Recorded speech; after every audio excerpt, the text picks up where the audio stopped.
हुए थे। देखिए यहाँ पे प्रथम विश्व युद्ध में हमारे मित्र लोग कौन है, देखिए मित्र राष्ट्र क्या था और केंद्रीय शक्ति क्या था। तो मित्र राष्ट्र में फ्रांस था, ब्रिटेन था, रूस था, और ठीक उसकी केंद्रीय शक्ति में था तो जर्मनी, इटली, ऑस्ट्रिया, हंगरी, ऐसे देशों ने ये दोनों के बीच में मुकाबला हुआ था। ठीक है, तो युद्ध के बाद भारत में अंग्रेजों द्वारा जिम्मेवार सरकार का अवशासन पड़ा, यानी जिम्मेवार सरकार उसको मैंने अपने परित में लेने शुरू किया।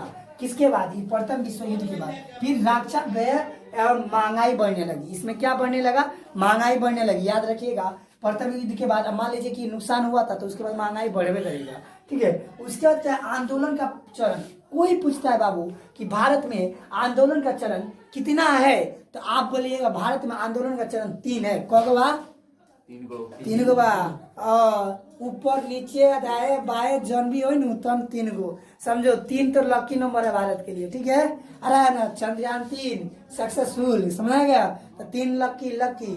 ठीक है, और तोरो वाली 3 गो होगी कहीं। ठीक है हिमांशु, चले आंदोलन का चरण। ये था प्रथम चरण। कौन चरण? प्रथम चरण।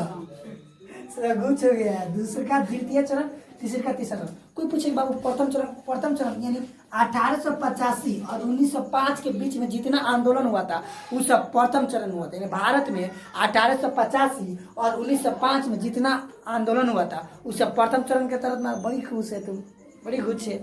तेरा बोल रहे यार, सोच रहा कि चलो हमारा ड्राम नहीं लिए, काश ले लेते हैं। कहीं का देखा देखिए बहुत अच्छा था। सुनिए, प्रथम चरण 1885 से 1905 में, यानी आंदोलन का चरण कब से कब हो रहे? प्रथम चरण कब से कब हो रहे? 1885 से 1905। अब कोनो टोनी से पूछेगा कि बताओ कि 1890 में या 1892 में जो आंदोलन हुआ था वो कौन चरण में आता है? तो प्रथम चरण में आता है। कौन चरण में आता है? प्रथम चरण। याद रहेगा। द्वितीय चरण 1905 से 1919 में हुआ था। द्वितीय चरण कब हुआ था? 1905 से 1919। जैसे इसके बीच में जितना आंदोलन घुस गया था वो सब द्वितीय चरण में था। द्वितीय मतलब दूसरा। ठीक है, याद रखना। उसके बाद का तीसरा चरण था 1919 से 1947 तक। कोई पूछेगा भारत में तीसरा चरण यानी देखो क्या है कि 1942 से 1947 और 1919 के बीच में जितना आंदोलन हुआ था ये सब तीसरा चरण में था। अब हमको लग रहा है 1947 के बाद बहुत कम आंदोलन हुआ था। जैसे शीत युद्ध में पंडित जवाहरलाल नेहरू ने किया था, याद रखना।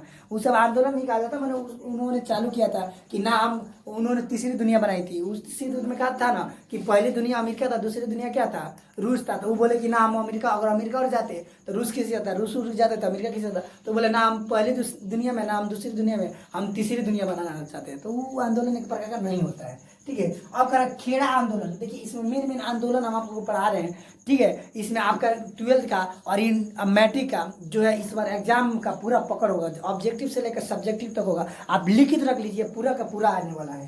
तो खेड़ा आंदोलन, खेड़ा आंदोलन देखिए गुजरात के खेड़ा जिले में लगान वृद्धि, यानी लगान जो होता है, लगान कुछ जैसे लगान क्या होता है कि मान लीजिए आप खेती कर रहे हो, उस समय लगान था।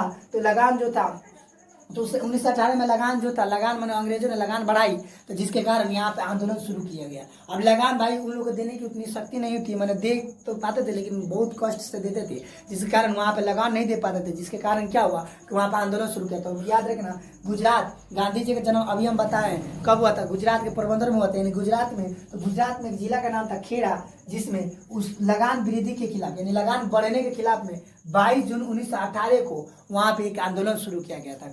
जो जिस आंदोलन का क्या नाम था? खेड़ा आंदोलन का क्या नाम था? खेड़ा आंदोलन। सत्याग्रह आंदोलन के बीच में आंदोलन किया गया था। उसके बाद मोपला विद्रोह किया था। मोपला विद्रोह 1917 में केरल के मलबार, क्या जी? मलबार तट पर। मलबार मतलब क्या होता है? जो ज्यादा माल वहां से उठाया जाता है, वहां से बेचा जाता है, उसको उस जगह को मलबार कहा जाता है। तो ये केरल में था। तो केरल में मलबार जगह से यानी कहा जाता है मोपला विद्रोह क्या था? तो 1917 में केरल में कि मलबार तट पर, तट मैंने क्या होता है? किनारा, किसानों का विद्रोह जिसका नेता अली मुसालियार था। पहले क्वेश्चन पूछेगा मोपला विद्रोह कब हुआ था? 1917। मोपला विद्रोह 1917 में। मोपला विद्रोह कब हुआ था? 1917 में हुआ था। उसके बाद इसका कौन था मालिकवा? कौन रे? अली मुसालियार। और याद रखना ये किस लिए हुआ था? वो कहाँ हुआ था? मलबार, केरल के मलबार में, यानी किसानों ने किया था। ठीक है, उसके बाद देखिए गदर पार्टी का स्थापना लाला हरदयाल ने किया था। गदर पार्टी का स्थापना किसने किया था? लाला हरदयाल ने किया था। कब किया था? 15 जुलाई 1913 में किया था। कब किया था? 15 जुलाई 1913 में किसने किया था? लाला हरदयाल ने गदर पार्टी की स्थापना किया था। उसके बाद जालियांवाला बाग हत्याकांड, देखो भाइयों, हम जालियांवाला बाग हत्याकांड के पिछले वीडियो में भी इस करके किए थे, इस वीडियो में बता रहे हैं, लेकिन अगला वीडियो में पूरा जालियांवाला बाग का एक एक कांड बताएंगे, एक एक चीज बताएंगे। उसके लिए स्पेशल हमको 20 मिनट 25 मिनट का वीडियो बनाना होगा, जो आप लोग देखें और पसंद आए तो लाइक करें और हमारे साथ जुड़े, ठीक है। तो जालियांवाला बाग हत्याकांड 13 अप्रैल 1919 ईस्वी में हुआ था। याद रखिएगा, यहाँ पे अंग्रेजों ने निहत्थे भारतीयों पर धामासोर एक बाग था जिसका नाम था जालिया, उस पर गोलियां चलवा दी थी। वहाँ का सभी गेट बन गए, कितने लोग इनार में डूब के मर गए थे, कितने लोग दीवार में चिपकते रह गए थे, अभी तक वहाँ पर निशान आया। इसके बारे में हम चर्चा करेंगे नेक्स्ट वीडियो में। चलिए, उसके बाद भारतीय, देखिए लखनऊ समझौता आपके तो क्लास में दे दिया गया, 10वां में दे दिया लखनऊ समझौता, लेकिन 12th में दिया है लखनऊ समझौता कब और किसके बीच में होता, तो ध्यान सुनिएगा। लखनऊ समझौता 31 दिसंबर 1916 में हुआ था। 31 दिसंबर 1916 में हुआ था। अगर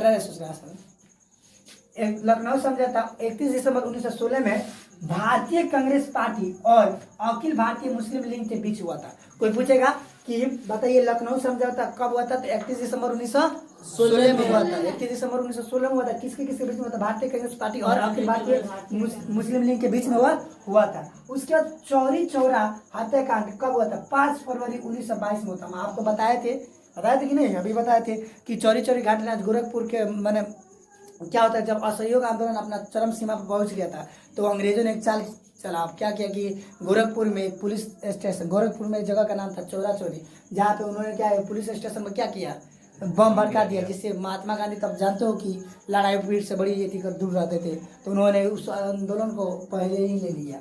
तो गांधी जी को महात्मा की उपाधि किसने की थी? रविंद्रनाथ टैगोर ने दिया था। किसने दिया था? रविंद्रनाथ टैगोर। कोई पूछे गांधी जी को महात्मा की उपाधि किसने किया था? रविंद्रनाथ टैगोर। किसने दिया था? रविंद्रनाथ टैगोर ने दिया था। गांधी जी के महात्मा की उपाधि किसने किया था? रविंद्रनाथ टैगोर ने दिया था। अब महात्मा गांधी के राजनीतिक गुरु कौन थे? गोपाल कृष्ण गोखले। कौन थे? गोपाल कृष्ण गोखले। 1920 में शुरू हुआ, 1922 में खत्म कर दिए। तो उस जब खिलाफत आंदोलन चल रहा था, उसी के अंदर में असहयोग आंदोलन शुरू हुआ था, ठीक है। खिलाफत आंदोलन में सारे असहयोग आंदोलन शुरू हुआ था। उसके बाद उन्होंने सत्याग्रह आंदोलन किया था, जो कि 1917 में किया था। सत्याग्रह आंदोलन किया था 1917 में। ये अंग्रेजों ने नमक बनाने पर रोक कर दिया, तब उन्होंने सत्याग्रह आंदोलन शुरू किया। सत्याग्रह माने इनमें नमक को लेकर हुआ था, ठीक है। ये बिहार से हुआ था, पश्चिम चंपारण से हुआ था, ठीक है। लेकिन इनका और आंदोलन, देखिए भारत छोड़ो आंदोलन क्या, ध्यान सुनिए, भारत छोड़ो आंदोलन क्या है? तो भारत छोड़ो आंदोलन ये अंग्रेजों के प्रति गांधी जी ने चलाया था, नेतृत्व किया था गांधी जी ने। 1942 में भारत छोड़ो आंदोलन कब होता? 1942 में होता। कब होता? 1942 में कौन छोड़ो आंदोलन होता? भारत छोड़ो आंदोलन। ये क्या था? अंग्रेजों कहा जाता था कि अंग्रेज हमारे देश को छोड़ के चले जाए, उस पर एक आंदोलन चलाया गया। भारत छोड़ो आंदोलन 1942 में हुआ था, जो गांधी जी इसका नेतृत्व किए थे। क्या है कि यहाँ पे ही गांधी जी ने इसी आंदोलन में दिया था, इसी आंदोलन में नारा दिया था, करो या मरो, करो या मरो। लेकिन अंग्रेजों को खराब लग गया, अंग्रेजों को लगा कि बाप रे पूरा हमारा भारत एकत्रित हो गया, भारत छोड़ो आंदोलन पर पूरा बौखला गया लोग। तो क्या हुआ कि अंग्रेजों जो नेता को पकड़ता था, चलो चलो ससुर जी तरह बुलाता रहो, जेलर को ससुर जी बोलता था लोग, अंग्रेज हम मामा बोलता था लोग पुलिस सबको। तो वो क्या कि पूरा नेता सबको पकड़ के मैं डाल देता था लोग, कहाँ? जेल में। अब सोच रहा जेल में डाल देता सब। अब लोग गया बौखियाए कि सोच रहा क्या कर रहा है सब, हमारे नेता सबको अंदर डाल रहा है। और गांधी जी के बहुत शक्तिशाली थे, मैंने पावर वहाँ पे जब ये कर देते गांधी जी, तो क्या हुआ कि पूरा लोग भीड़ लग जाता था जब कोई भी आंदोलन शुरू कर देते थे, ठीक है। उन्होंने बहुत सारा आंदोलन किया था क्योंकि लोगों के सपोर्ट से किया था, लोगों का भीड़ लगना का सपोर्ट किया था। आप लोग को बताया था कि नरम दल के थे, यही कारण था। तो बिल्कुल यही तो भारत छोड़ो आंदोलन 1942 में किया गया था। उसमें क्या था? भारत छोड़ो आंदोलन 1942 में किया गया था। उसमें क्या था कि इसी में गांधी जी ने करो और मरो का नारा दिया था। क्या हुआ कि इसमें अंग्रेज पूरा बौखला गया। तो उसके बाद क्या हुआ कि उसने सब किसी को जेल में डालना शुरू किया। फिर क्या हुआ आगे चलते कि इसमें क्या अंग्रेजों को लगा कि अब हमको लोग भारत छोड़ना पड़ेगा, अंग्रेजों को लगने लगा हम लोग को भारत छोड़ना पड़ेगा। लेकिन कुछ ऐसा चाल चल दिया लोग कि भारत छोड़ो आंदोलन को रोका गया, ठीक है। तो उसके तो आप दूसरा क्वेश्चन है कि दांडी यात्रा का उद्देश्य क्या था? तो देखिए दांडी यात्रा का उद्देश्य दांडी यात्रा 1930 में शुरुआत हुआ था। पूछ रहा दांडी यात्रा का उद्देश्य क्या था? ये 10वां क्वेश्चन में 10वां क्लास 10वां में है, 12th में है और आगे जाके बीए में भी आप लोग पूछता है, कंपटीशन में पूछता है कि दांडी यात्रा का उद्देश्य क्या था। तो दांडी यात्रा का गांधी जी ने चलाया था। गांधी जी ने अपने 79 कितना जी 79 ठीक है 79 लोगों के साथ मिलकर, अपने 79 कर्मचारियों के साथ मिलकर इस यात्रा का उसने गठन किया। यात्रा यानी 1930 में यात्रा का उद्देश्य ये था कि अंग्रेजों का क्या नाम था कि अंग्रेज कहते थे कि पूरा मन नमक जो है ना वो भारत का नमक नहीं खाएंगे, भारत में कोई भी नमक नहीं बनेगा। उन्होंने नमक पर रोक कर दिया, नमक कानून लगा दिया। तो यहाँ पे 79 लोगों ने मिलकर गांधी जी के साथ इस कानून को तोड़ने के लिए एक यात्रा किया जिसका नाम था दांडी यात्रा पड़ा। और इस यात्रा में उन्होंने समुद्र किनारे जाकर नमक बनाकर अंग्रेजों का नमक कानून तोड़ा था। किसने? गांधी जी ने तोड़ा था। कब तोड़ा था? 1930 में। कितने लोगों के साथ गया? तो 79 लोगों के साथ गया था। गांधी यात्रा का मेन उद्देश्य क्या था? दांडी यात्रा का मेन उद्देश्य क्या था? दांडी यात्रा का मेन उद्देश्य ये था कि वो क्या है कि वो नमक यानी अंग्रेजों को लगाया गया नमक कानून को तोड़ना, समुद्र किनारे जाकर नमक बनाना, नमक बना दिए और उसके बाद नमक कानून को तोड़ दिए। ठीक है, अब इस पर क्या होता है? चौरी चौरा की घटना क्या थी? देखिए चौरी चौरा की घटना क्या थी?